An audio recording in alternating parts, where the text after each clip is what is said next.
রাজধানীর বিভিন্ন পয়েন্টে আজও আন্দোলন করেছে কয়েকটি সংগঠন। প্রেস ক্লাবে পুলিশের সঙ্গে সংঘর্ষে জড়িয়েছে বিক্ষোভকারীরা। এ সময় আহত হয়েছে আন্দোলনের নামা বেশ কজন। আর হোটেল ইন্টারকন্টিনেন্টালের সামনে পুলিশের সঙ্গে উত্তেজনা ছড়িয়েছে প্রবাসী শ্রমিকদের স্বজনরা।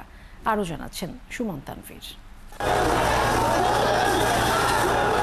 শনিবার সকালে জাতীয় প্রেস ক্লাবের সামনের দৃশ্য এটি।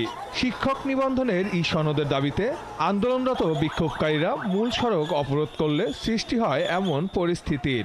মারমুখী হয়ে ওঠে পুলিশ।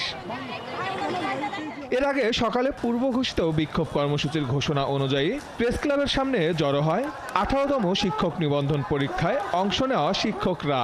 মৌখিক পরীক্ষায় অংশ নেওয়া সব প্রার্থীকে উত্তীর্ণ ঘোষণার দাবিতে রাস্তায় বসে পড়লে সৃষ্টি হয় এমন উত্তেজনার। বারবার বুঝিয়েও রাস্তা থেকে তাদের সরিয়ে দিতে ব্যর্থ হয়ে জলকামান ও লাঠিচার্জ করে ছত্রভঙ্গ করে দেয় পুলিশ। আমাদের যাদের কাগজপত্রে কোনো ভুল নাই, আমাদের সবাইকে সুপারিশ করে এনটিআরসি এর সনদ দিতে হবে। সনদ ছাড়া আমরা মাঠ ছাড়ব না। আমাদের এনটিআরসি কাছের কোশ্চেন হলো 2 মার্কসের ভাইবার জন্য তারা আমাদেরকে বঞ্চিত করতে পারেন না। পুলিশের সঙ্গে সংঘর্ষ হয় শাহবাগের হোটেল ইন্টারকন্টিনেন্টালের সামনেও।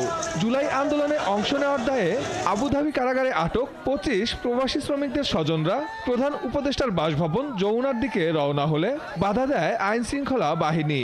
যদিও অল্প সময়ের মধ্যেই বিক্ষোভকারীদের নিয়ন্ত্রণে নেয় পুলিশ।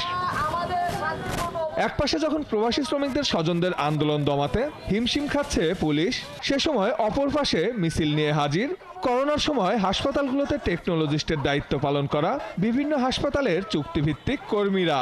এ সময় প্রধান উপদেষ্টার বাসভবন ও মিন্টু রোড অভিমুখী রাস্তাটি আটকে দেয় তারা। আমার পুত্র উদ্ধার চাই, সরকার উদ্ধার করে আনতো। আমার ভাই আজ 8 মাস ধরে ওই জেলে, আবুধাবি আলচদর জেলে, এখনো ছাড়া পাই নাই। করোনা প্রভাব হয়েছে তখন আমরা কাজ করেছি, তখন রাস্তাঘাটে কোনো মানুষ দেখা যায় না, আমরা কাজ করেছি। এখন ওনাদের প্রয়োজন রাস্তায় আমাদেরকে টিস্যুর মতো ব্যবহার করে রাস্তায় ছুঁড়ে ফেলে দিচ্ছে।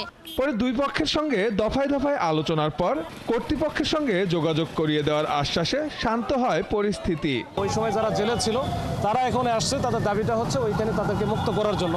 তো এটা তারা এসে প্রথমে এইখানে বন্ধ করে দিচ্ছিল, এই যে এই ইন্টারকন্টিনেন্টালের দিক দিয়ে ঢোকার সময় যেটা যমুনার দিকে। তো আমরা এসে কথাবার্তা বলেছি, ওদেরকে 5 জনের একটা প্রতিনিধি দল আমরা পররাষ্ট্র মন্ত্রণালয়ে পাঠাইছি। রবিবার দুপুর পর্যন্ত এসব আন্দোলনে তীব্র ভোগান্তিতে পড়তে হয় রাজধানীবাসীকে।